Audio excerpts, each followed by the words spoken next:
Did you know some of the most fascinating historical figures in Titanic are actually hidden deep in the background? Or they're featured in little-known deleted scenes?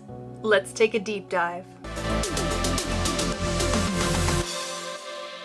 Hey history heroes! I'm Tempest, a public historian, museum interpretation expert, and member of SAG-AFTRA. For those of you that have been living under a rock, the film Titanic was released in 1997, starring Kate Winslet and Leonardo DiCaprio as fictional star-crossed lovers who meet on the real-life ill-fated ship Titanic. Supporting roles include real-life Titanic survivors and victims, such as passengers Margaret Molly Brown and John Jacob Astor IV, and crew such as Captain Edward Smith and 5th Officer Harold Lowe. With the exception of the fictional characters and one regrettable scene involving First Officer William Murdoch, Titanic is actually a pretty accurate depiction of the real-life voyage. And that's because James Cameron is obsessed with Titanic and deep-sea exploration. During pre-production, he did several dives down to the wreck of the Titanic, which at that point had only been discovered 10 years prior. He not only captured footage later used in the film, but used the dives to obtain details about the ship to accurately portray it in the film. This extreme attention to detail also found its way into the casting of the film, even when it came to background actors and day players. Let's take a look at some examples. In the beginning of the film, Jack and Fabrizio make their way through third class to their accommodation, passing by other third-class passengers from Europe and America, except... rewind. Who is this Chinese man? And how did he inspire one of the most iconic scenes in the film? Meet Wing Sung Fang, or as he's more commonly known, Fang Lang. In the film, he's portrayed by James Cameron's assistant, Van Ling. Fang Lang was born in 1894 in China. He was an experienced sailor who, in 1912, was hired to be a fireman on a ship owned by the Donald Line, sailing from New York to Cuba. The company hired 8 Chinese sailors to travel to America, but decided to try to save some money by scamming the White Star Line. They purchased a third-class ticket for Titanic using the name Fang Lang and instructed the sailors to all use the name Fang Lang. It worked. On April 10th, they sailed from Southampton, England, towards New York, until on April 14th at 11:40 p.m., Titanic hit an iceberg. The supposedly unsinkable ship began to fill with water. The crew was untrained to deal with the disaster, and there were only enough lifeboats for half the people on board. Chaos ensued. Officers began prioritizing loading women and children first in the lifeboats, often first and second-class passengers. Many third-class passengers became trapped below deck due to the confusing third-class layout and language barriers with the crew.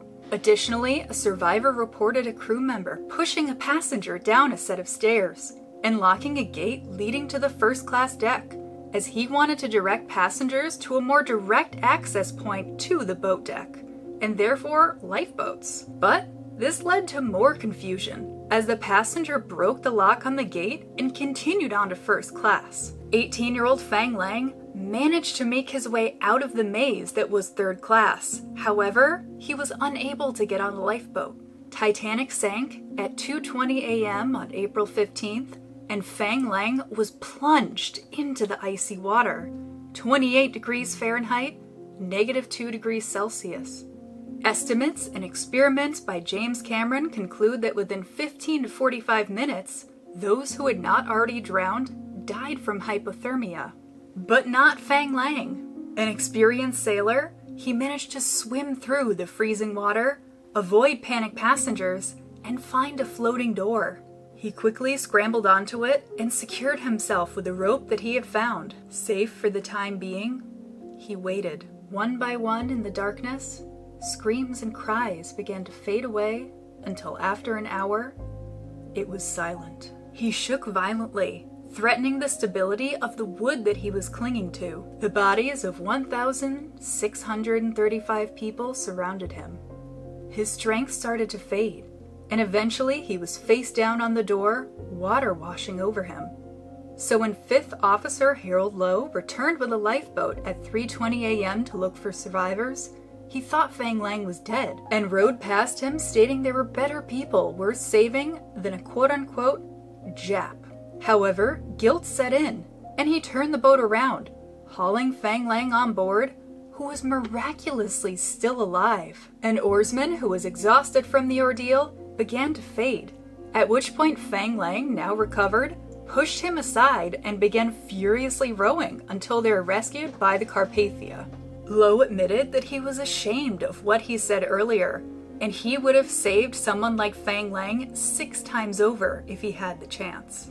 In the end, 6 of the 8 Chinese sailors actually survived. Fang Lang continued on to the ship he was hired to work on and led a relatively uneventful life, until dying at the age of 91 in Chicago in 1986. He only mentioned surviving the sinking in passing to a relative, never going into detail. It wasn't until 2005 that his son Tom was at a Titanic exhibit with relatives from Hong Kong, and learned from that relative that his father had indeed survived the sinking. After doing research, he realized his father was the Fang Lang. And in case you haven't connected the dots, he was the inspiration for Rose's famous door rescue. Also, James Cameron recently recreated the now controversial Jack and Rose door conundrum and found that there was actually room for both of them. Oops. One of the most interesting and heartbreaking couples on Titanic initially had a larger role in the film, but for unknown reasons they were cut, only briefly appearing in this one scene. Daniel Warner Marvin and Mary Graham Carmichael Marvin were both 18 years old, having only married several months before boarding the Titanic to return home after their honeymoon. He worked for his father's motion picture company, and a recreation of his marriage was even filmed. They were first-class passengers on Titanic, and as it began to sink, Daniel gently placed his wife into a lifeboat, stating, "It's all right, little girl. You go, I will stay." He went down with the ship, and his body was either never found or never identified. But his wife was safe and was cared for by her family after the sinking. Whether Daniel or Mary herself knew of her condition on Titanic, we'll never know. But on October 21st, 1912, she gave birth to a daughter, Mary Margaret. Daniel was a father, albeit a posthumous one. Eventually, Mary remarried. Her husband, Horace DeCamp, was a close friend of Daniel and his family, and adopted Daniel and Mary's daughter. The couple split their time between New York City and a country home upstate, and spent a lot of time traveling, even across the Atlantic. She had 2 more children with Horace and died in 1975 at the age of 81. Mary never spoke of the sinking due to her enduring trauma. Benjamin Guggenheim, one of the most important people in the world in 1912, had a small role in the film. And in each scene, you'll notice a man next to him. Meet Victor Giglio, Benjamin Guggenheim's valet. Born in England in 1888, his father was Italian and his mother was Egyptian.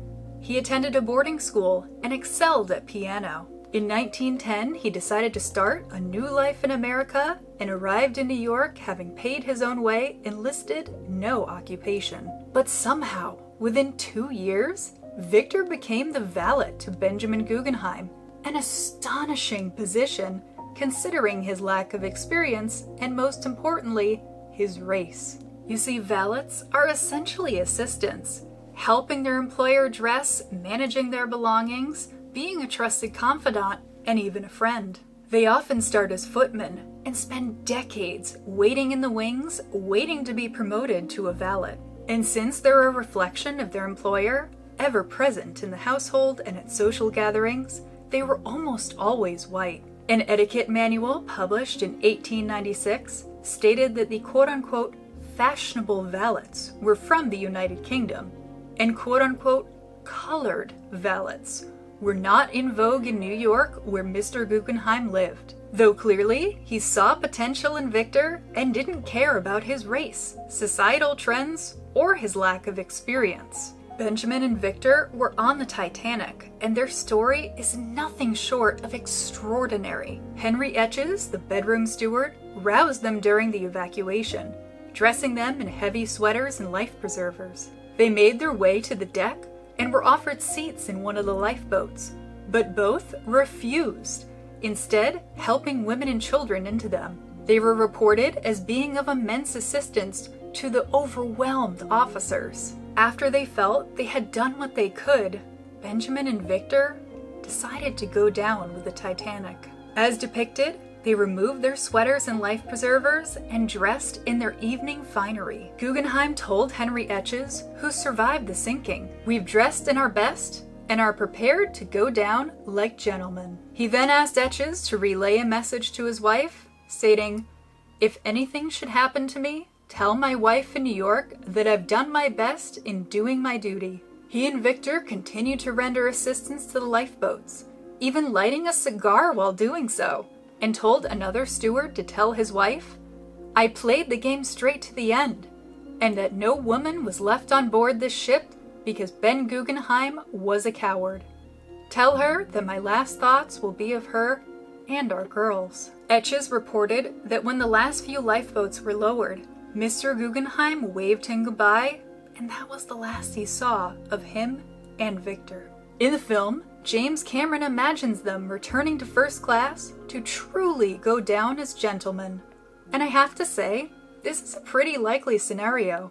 He also alludes to John Jacob Astor IV's fate, as he also resigns himself to go down with the ship. Victor and Benjamin's bodies were never recovered. 𝐓𝐤𝐻𝐻𝐸 visited the Guggenheim family and relayed his last messages to Mrs. Guggenheim. Speaking of John Jacob Astor IV, he and his wife Madeline Astor have small roles in the film, but are kinda mentioned in a shady way by Rose. Like, you want to be a cool independent woman who doesn't conform to society, but you're gonna shade a woman who's already living your dream? Madeline Astor was awesome. She was renowned for her intelligence, a talented actress and horsewoman, and loved yachting.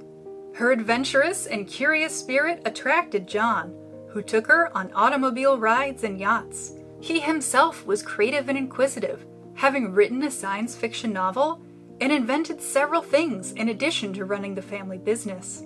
And despite his age, he was still very handsome, not to mention one of the richest men in the world in 1912.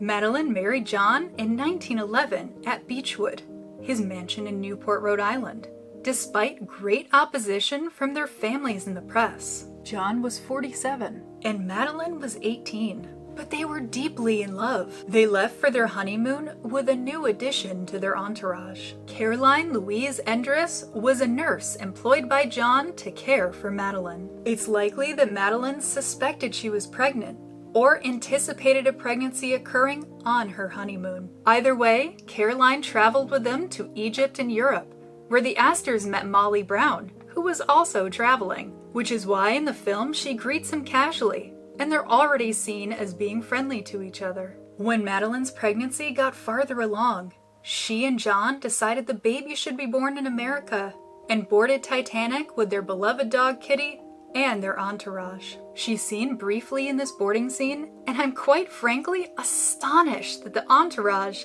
even if they're only seen for a few seconds, are historically accurate. When Titanic later sinks, Madeline Astor gave her fur coat to a third-class passenger and put on a life preserver after her husband cut one open to show her what it was made of, possibly to reassure her. Later, he helped Madeline, Caroline, and Madeline's maid Rosalie through a window in a desperate attempt to board a tilting and descending lifeboat. John asked Officer Charles Lightoller if he could join his wife due to her delicate condition, and was astonishingly refused. This is because the officer is infamous for his disastrous decision to only allow women and children into lifeboats, even launching them when they were mostly empty. As a result, John Jacob Astor IV drowned, and his body was recovered on April 22, 1912. Madeline Astor gave birth to John Jacob Astor VI, nicknamed Jakey, on August 14, 1912. And sadly, tragedy continued to plague the Astors. Madeline remarried twice, both marriages ending in divorce. She died of heart failure in 1940 at the age of 46 and is buried near the love of her life, John Jacob Astor IV. As for Caroline, she appeared to live a normal life after the sinking, working as a private nurse and later for the American Red Cross in Europe. She died in 1964 at the age of 91. This is a famous deleted scene from Titanic, where Isidore Straus, the co-founder of Macy's department store, and his wife Ida Straus refuse to part after only she is offered a place on a lifeboat, stating they would rather die together than apart. This is true to real life. But wait, meet Ellen Bird, Ida's maid hired only a few months prior. She was born in England in 1881 and accompanied Ida in first class. When Ida decided to stay, she gave Ellen her fur coat, telling her she wouldn't be needing it anymore and encouraging Ellen to find a lifeboat. Isidore and Ida Straus died together on Titanic, and their bodies were never found. After arriving in New York, the traumatized Ellen tried desperately to give Ida's fur coat to Ida's eldest daughter, Sarah, but Sarah refused, stating Ida had given it to Ellen, so she must keep it. Ellen Bird later married and continued to work for prominent families around New England and New York. She died in Newport, Rhode Island in 1949 at the age of 68. These are just some of the seemingly small yet historically significant people on Titanic. So the next time you're watching the film, keep an eye on the background and remember the real people who were victims of the tragic sinking. Thank you so much for watching. Please subscribe for more hidden history, and as always, stay curious, history heroes.